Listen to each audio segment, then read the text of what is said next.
Shalom kasih Kristus.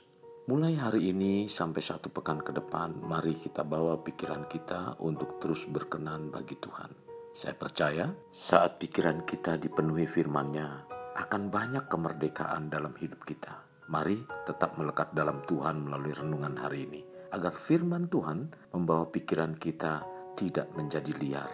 Kita berdoa. Bapa yang baik, terima kasih di mana waktu dan kesempatan yang Kau berikan dalam kehidupan kami, biarlah dipenuhi dan dihiasi hidup kami dengan kebenaran firman-Mu, sehingga hidup dan pikiran kami terarah, jelas seperti apa yang Kau inginkan.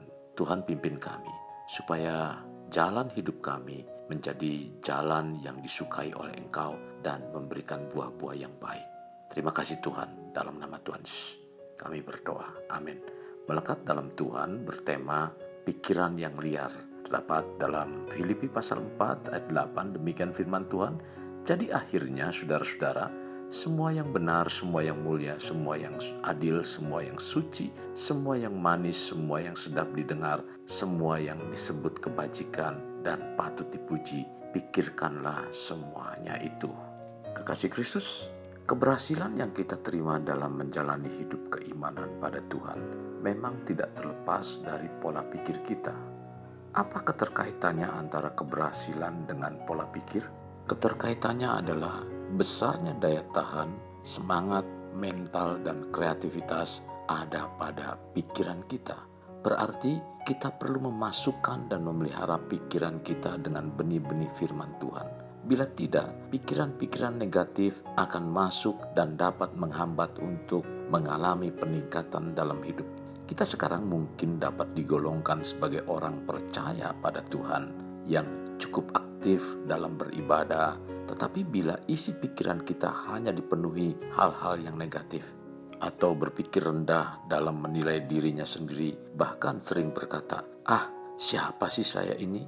Mana mungkin saya dapat melakukannya? Maka orang yang berpikiran liar seperti ini akan menjadi orang yang sulit menerima keberhasilan dalam Tuhan. Bila kita termasuk bagian dari orang yang memelihara pikiran negatif, maka kita adalah orang-orang yang membatasi dirinya untuk maju karena merasa tidak sanggup. Akibatnya, mereka pun membuang peluang yang sudah ada di depan mata. Padahal Tuhan selalu merencanakan yang terbaik bagi kita dan selalu membuka peluang untuk maju dan mengangkat menjadi kepala bukan ekor. Sebagaimana tertulis dalam Ulangan 28 ayat 13, Tuhan akan mengangkat engkau menjadi kepala dan bukan menjadi ekor. Engkau akan tetap naik dan bukan turun apabila engkau mendengarkan perintah Tuhan Allahmu yang kusampaikan pada hari ini. Kau lakukan dengan setia. Tetapi yang seringkali ada dalam pikiran kita ialah pengaruh negatif dibandingkan pikiran yang dicerahkan dengan janji-janji firman Tuhan, sehingga kita tidak menangkap peluang-peluang tersebut, malah terus menyia-nyiakannya.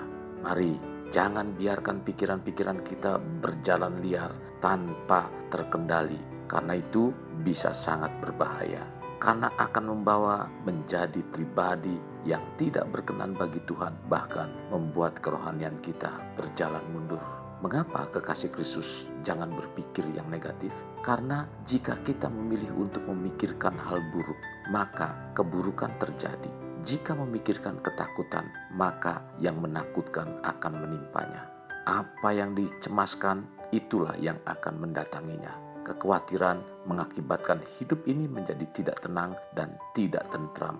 Dalam Ayub 3 ayat 25 sampai dengan 26 mengatakan, karena yang kutakutkan itulah yang menimpa aku, dan yang kucemaskan itulah yang mendatangi aku. Aku tidak mendapatkan ketenangan dan ketentraman. Aku tidak mendapat istirahat, tetapi kegelisahan yang timbul.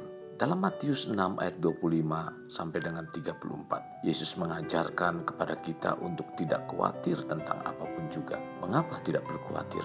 Sebab kita mempunyai Bapa di surga yang mengetahui semua keperluan kita dan Ia sanggup memelihara hidup kita. Dalam Matius 6 ayat 27 mengatakan, siapakah di antara kamu yang karena kekhawatirannya dapat menambahkan sehasta saja pada jalan hidupnya? Marilah kita terus mengisi pikiran kita dengan pikiran positif yang berkenan bagi Tuhan, dan jangan membiarkan berbagai pikiran liar yaitu hal negatif, datang silih berganti, bahkan bermukim dalam pikiran kita. Isilah hati dan pikiran kita dengan kebenaran firman-Nya, maka kebenaran akan memerdekakan kita. Yohanes 8 ayat 32. Pikiran memiliki pengaruh yang sangat besar dalam kehidupan kita. Jangan biarkan pikiran liar masuk dan menguasai. Oleh karena itu, mari kita awasi pikiran kita agar kita tidak terus membuang-buang berkat yang telah disediakan Tuhan bagi kita. Ingat, apa yang kita pikirkan akan sangat menentukan masa depan kita. Kasih Kristus, jadikan hidup kita untuk lebih bermakna, membangun pribadi bermakna. Dimulai dari pribadi kita. Kita berdoa, Bapa yang baik, terima kasih buat hari ini, di mana firman-Mu mengajarkan kepada kami agar kami tetap berpikir yang positif. Dan jangan biarkan pikiran kami dipengaruhi pikiran-pikiran yang bukan dari Tuhan, sehingga pikiran kami menjadi liar. Tuhan, kami rindu, kami senantiasa berpikir tentang kerajaan-Mu, berpikir tentang hidup dalam kebenaran-Mu, sehingga hidup kami benar-benar mengalami kemerdekaan di dalam Engkau. Dan kami menikmati kemerdekaan yang Tuhan janjikan dalam kehidupan kami. Ini doa kami, dalam nama Tuhan Yesus kami berdoa. Amin. Kasih Kristus, mari kita akhiri dengan mengedahkan kedua tangan kita. Terimalah anugerah berkat dari Allah Bapa, kasih sayang daripada Yesus Kristus, dan persekutuan dengan Roh Kudus yang mencurahkan berkat secara rohani, berkat secara jasmani, dan berkat secara ekonomi, di mana berkat Abraham, berkat Ishak, berkat Yakub dicurahkan dan dilimpahkan dari saat sekarang sampai Maranatha tiba, dalam nama Tuhan Yesus. Amin. Sampai jumpa di renungan berikutnya. Tuhan Yesus memberkati. Jangan lupa like dan subscribe.